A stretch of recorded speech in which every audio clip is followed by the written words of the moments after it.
सांसद प्रवीण निषाद के विरोध में जनसभा का हुआ आयोजन। बताते चले, मामला संत कबीर नगर जिले के लोकसभा प्रत्याशी प्रवीण निषाद के विरोध का है। आपको बता दें कि संत कबीर नगर के सांसद प्रवीण निषाद को दोबारा पार्टी द्वारा टिकट दिए जाने पर कार्यकर्ताओं में आक्रोश व्याप्त है।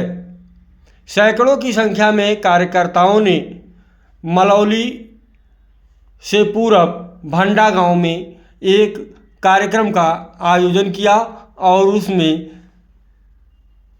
सांसद प्रवीण निषाद का विरोध जताते हुए लोगों ने कहा कि यदि हमारे प्रत्याशी नहीं बदले गए तो हम सभी लोग एकजुट एक राय होकर के और प्रवीण निषाद का विरोध करेंगे और लोकसभा चुनाव में भागीदारी नहीं लेंगे। योगी मोदी से बैर नहीं लेकर आप लोग विरोध प्रदर्शन कर रहे हैं, यहाँ पे बैठक किए हैं। जैसा कि जो पिछले लोकसभा में 15 दिन में आए थे श्री प्रवीण निषाद जी, जो न यहाँ की भौगोलिक स्थिति जानते थे और न तो यहाँ के लोगों को जानते थे।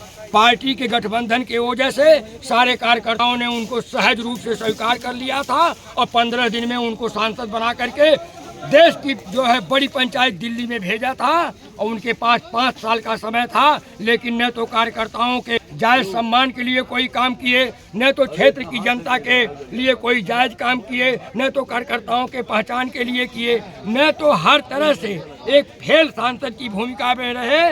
इस नाते हम लोगों ने जो है आज 12-15 दिन पहले अपने फेसबुक आईडी पर लिखा था कि हम लोग जो है अब की बार मैं और मेरा परिवार लोकसभा में भाग नहीं रहेगा। इसको देखते हुए क्षेत्र की जनता ने यह मेरे शब्दों को जो है अपना शब्द बना लिया और आज जो है एक विशाल रूप ले लिया है। और हम लोग अपने कार्यकर्ताओं का जो है आपस में विचार लेने और देने का जो है क्रम करते हैं और बैठक लेते हैं। आपको बता दूं कि इसी भंडा में 7 नंबर वार्ड में जो है हम लोगों की बैठक 7 तारीख को, 8 तारीख को और 9 तारीख को प्रस्तावित थी, लेकिन हम लोगों के विरोधियों ने साजिश रचते हुए जमीन के सहमति दाता को एन केन पनकेन धमकाकर, लुभाकर, डरवाकर हम लोगों को बैठने से मना करवा दिया गया। यहाँ के जो है सच्चिदानंद पांडे जी के पिताजी हैं श्री रामकृष्ण पांडे जी ने बड़ा मन और बड़ा दिल दिखाते हुए हम लोगों को सहमति दिया कि हमारे दरवाजे के बगल की हमारी ज़मीन में आप लोग बैठ लीजिए।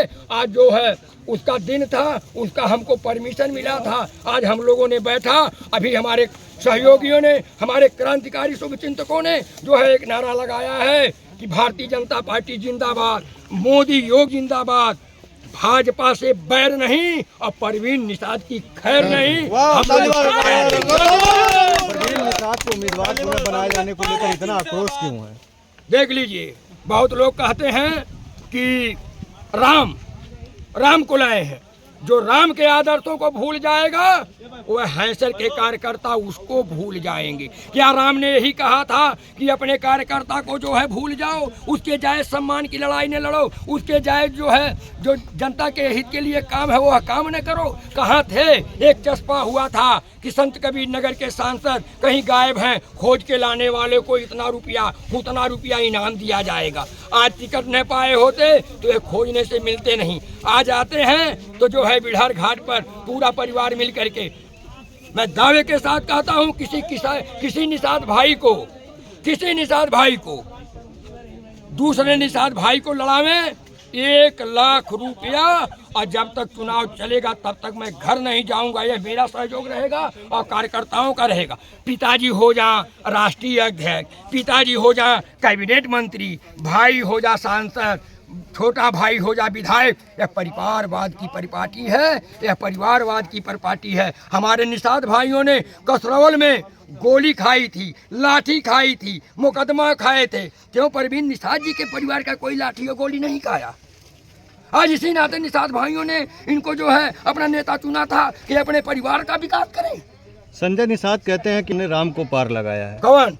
अरे आप लोग कहे होंगे राम के बारे में वो टिप्पणी किए थे।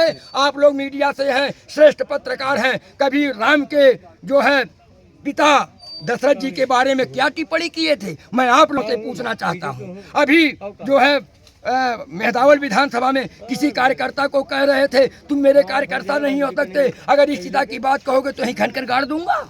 आप लोगों के सामने वह वीडियो आई रही होगी। आगे अब क्या रणनीति होगी? रणनीति यही रहेगी कि हम लोगों का परिवार लोकसभा चुनाव में भाग नहीं लेगा।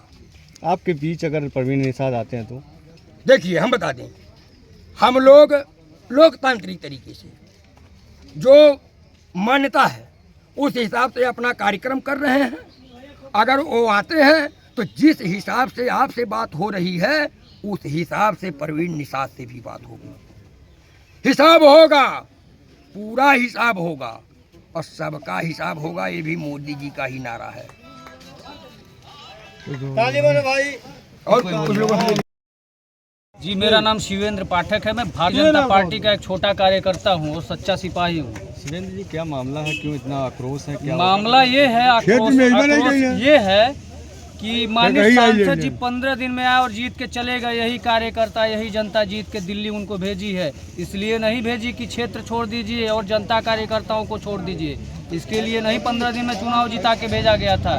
भारतीय जनता पार्टी के उम्मीदवार थे, इसलिए जिताया गया था कि हम लोगों के पीड़ा को सुनेंगे, हमारे कार्यकर्ताओं, हमारे जनता के बीच रहेंगे और हम लोगों के दर्द को सुनेंगे।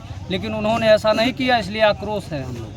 कुछ तो उन्होंने काम किया होगा, जनता के बीच जा रहे हैं, जनता से जनसंपर्क आप कर रहे हैं। पत्रकार महोदय, आप लोग हैं, थोड़ा आप ही लोग का उनका काम एक जगह बता दीजिए तो मैं मान जाऊं कि उनका क्या काम है इस धरातल पे, इस पूरे विधानसभा क्यों में। सरयू नदी में 5 किलो मछली डाली नहीं गई थी? 5 किलो मछली, उस समुद्र में 5 किलो मछली एक परिवार खा के पचा जाएगा। 5 किलो मछली क्या होती है? पूरा परिवार उनका जो है चुनाव मैदान में है। और अरे पूरा, जब परिवारवाद वाली पार्टी है उनकी तो परिवार नहीं रहेगा तो क्या बाहर ही रहेंगे क्या? किसी और निषाद भाई को टिकट देते हैं क्या अपने परिवार को छोड़ करके? बता दीजिए हमें। निषाद, ये हमारी भारतीय जनता पार्टी उनको जो भी टिकट दी थी, कितने निषाद लोगों को वो टिकट दिए अपने निषाद पार्टी से? तो इस बार परवीन निषाद जीतेंगे? इस बार बहुत बुरी तरीके से हार के जाएंगे।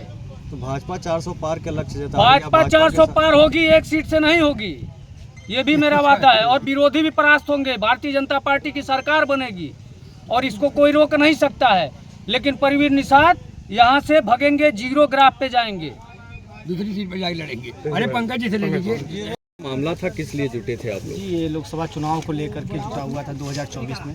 जैसे कि हमारे निषाद जी यहाँ से टिकट पाए, जिनको हम लोगों ने अगले लोकसभा चुनाव में 15 दिन के अंदर चुनाव जिताकर भेजने का काम किया था।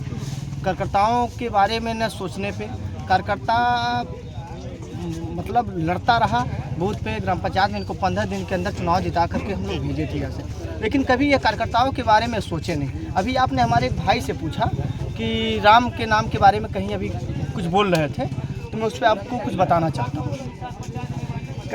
ये बोले थे परवीन निषाद जी, कहे निषाद रामचंद्र जी से वचन निभाए पूरी है, उतारा था पार हमने, अब पारी तेरी है।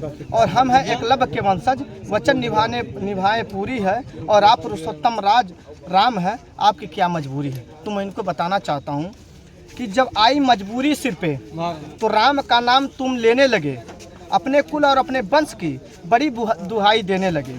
आते हैं मतलब की बारी तो जाति धर्म पर ही आ गए, कौन निषाद कौन एकलव्य, अब एक सब क्या बतलाने लगे। मर्यादा को जाना तुमने, राम की क्या मर्यादा है, अपने ही मुँह से बता दिए तुम्हारा क्या इरादा है। दुख दर्दों में किसी को तुमने कभी कोई साथ दिया, जिसको बोला भैया बाबू उसी के साथ तुमने घात किया। बिना स्वार्थ के तुमने कभी किसी का हाल तो पूछा नहीं, बातें करके बड़ी बड़ी राम पे उंगली उठाने लगे। जो भी किए हो तुम इन दिन में फल उसका पाओगे, फिर तुम अपने ही कर्मों पे घुट घुट कर पछताओगे। मेरे साथियों, मेरी बातों को जो सुन रहे हो सभी मेरे क्रांतिकारी भाइयों, साथों, नौजवान साथी जो 2024 में वोटर हुए होंगे ना, मेरा सबसे अपील है कि अपनी बात बहुत सोच समझ करके मतदान करिएगा।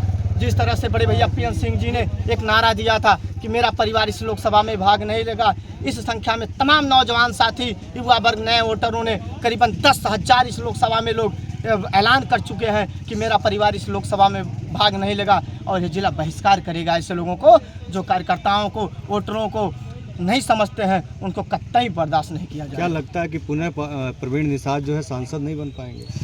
अब की बार जमानत इनका जहाँ मतलब है, मैं भारतीय जनता पार्टी का एक सच्चा सिपाही हूँ। मैं आपको बताऊं, मैं दो बार युवा मोर्चा से मंडल अध्यक्ष रहा, एक बार जिला कार्य समिति सदस्य रहा, एक बार युवा मोर्चा मंडल अध्यक्ष विधानसभा प्रभारी रहा, एक बार मंडल प्रचारक के रूप में मैं काम किया हूँ। तमाम हमारे ऐसे साथी कार्यकर्ता हैं जो आज अपने घर बैठ गए हैं, परेशान हैं। ऐसे लोगों को तमाम मैं अपने कार्यकर्ता ऊपर से सभी संगठन, सभी अधिकारियों से, अपने अधिकारियों से, मैं संगठन के अधिकारियों से बताना चाहता हूं कि इस पे विचार किया जाए, ऐसे लोगों को दूर भगाया जाए जो जिले को बेचने का काम करते हो। क्या नाम है आपका? रमेश चंद, सन ऑफ ईश्वर चंद, कहाँ घर है? भंडा। भंडा। क्या मामला है? सड़क हमारी जमीन में जबरदस्ती बनाया गया है। हम कहे हमारा साहब एरिया नाप लिया जाए, इसके बाद हमको उसका मुआवजा दिया जाए, उसके बाद तब सड़क बनाई जाए। फिर भी इसके बाद वो सब जबरदस्ती बनाए, हमको 2 पुलिस ला करके अरेस्ट करने के नौयत में थे। अच्छा। हाँ, और वहाँ 75 लोग करीब आए थे, हमारा वहाँ पकड़ करके हमको इधर उधर का। नगर पंचायत अध्यक्ष थे नीलमणि। अच्छा। हाँ, तो इसके लिए आप कहीं गए नहीं? साहब और धूप किया गया था, लेकिन इसके बाद भी नहीं रुका, काम चलता रहा।